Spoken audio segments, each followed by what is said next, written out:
नमस्कार, मी प्रज्ञा. पावसाळा सुरू होऊन 1.5-2 महिने झाले, की हिरवी हिरवी छोटी तृणपाती हिरव्या चाऱ्यात बदलताना दिसतात. आमच्या समोरच अशी एक वृक्ष जमीन आहे, की त्या जमिनीला मातीसुद्धा नाही, नुसता खडकच आहे.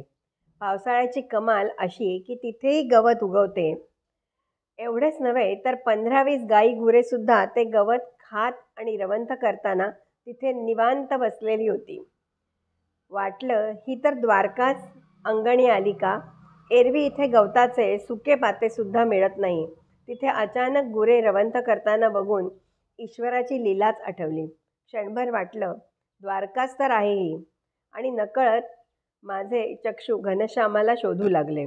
जणू काही घनश्याम बनूनच पावसाची सर कोसळली आणि खात्री पटली की गोकुळातला कृष्ण वरुण रूपाने धरित्रीला सुख देण्यासाठी आला आहे. या कल्पनेतूनच हे सुचलेलं काव्य आहे. काव्याचं नाव आहे द्वारका.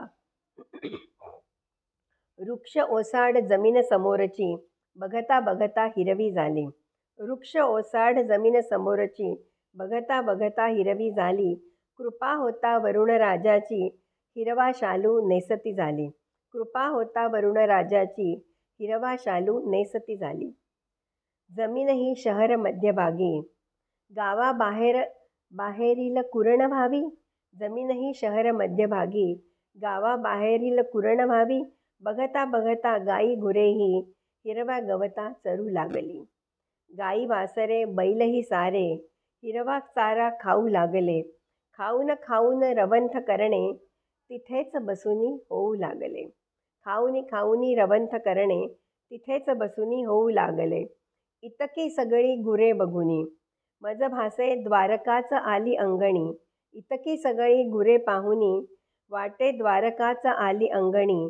नकळत शोधिती चक्षु माझे, घनश्यामास त्या अवतीभवती. इतक्यात तो श्याम बरसला, ढगा आडूनी वरुण होऊनी. पुनश्च देण्या सुख धरतीला, धरित्रीचा सखा होऊनी. हिरवी कुरणे हिरवा शेला, नवे अंकुर नव्या बीजांना.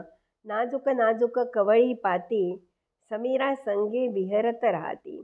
सौंदर्याचे रूप सुख साजिरे, तृणपात्यांचे रूप गोजिरे.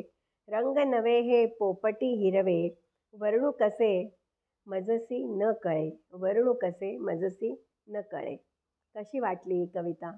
खरोखरीच त्या वृक्ष जमिनीवर जेव्हा 15-20 पेक्षा जास्त गुरं चरताना दिसतात, तेव्हा शंका येते की आपण शहरात राहतोय की गावातल्या कुरणावर जाऊन आपण हे सगळं दृश्य निहाळतोय.